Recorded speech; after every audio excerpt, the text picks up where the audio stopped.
Laura Kuenssberg.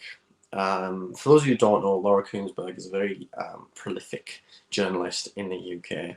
And she's been the chief political editor for the BBC for a long time now.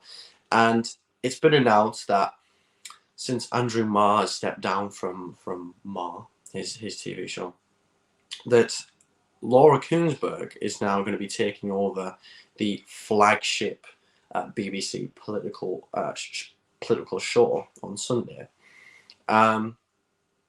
Now, Kuenssberg has been in discussions about a move to the Today programme, that's in it. It's expected that she'll receive a pay rise from her existing £260,000 salary, which is pretty tasty, obviously.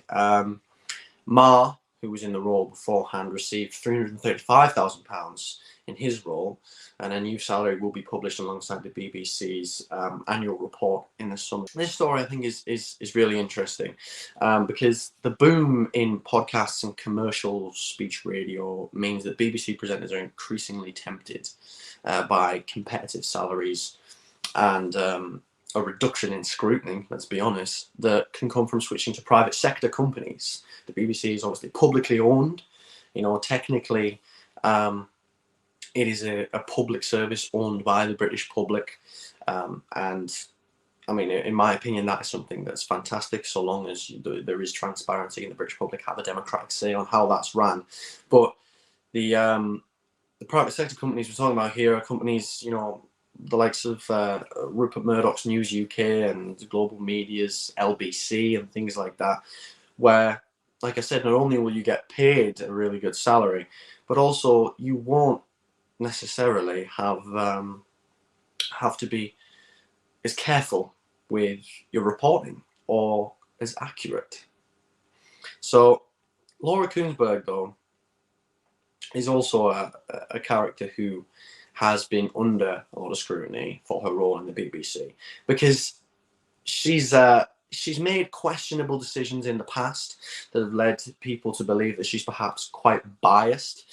For example, during the 2019 general election, she reported that a Labour activist or a Labour staffer had smacked someone in Matt Hancock's team, that there'd been an assault, a Labour assault on the Tories. Physically, someone had been attacked. That later turned out to not be true. She withdrew that, obviously, when that came out, but she did no sort of due diligence. She didn't do her homework there, and as a result, a lot of people saw that. And as we know, fake news spreads twice as fast as real news. She's also been criticised before for other things, like during the general election in 2019.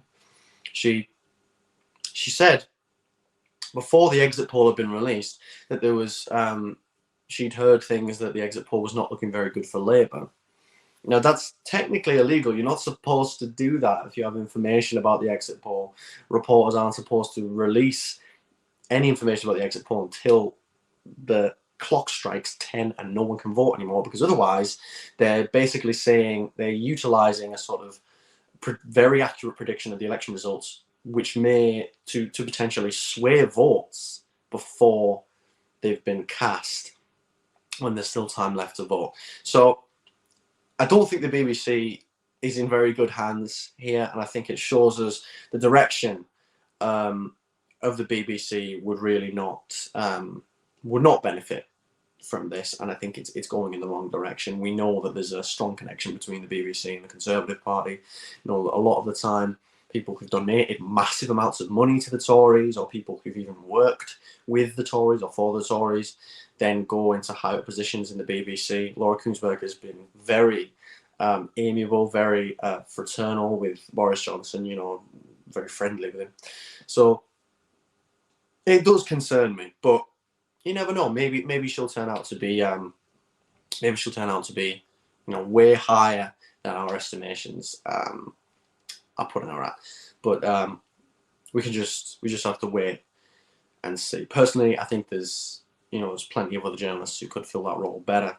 But you never know, she might surprise us.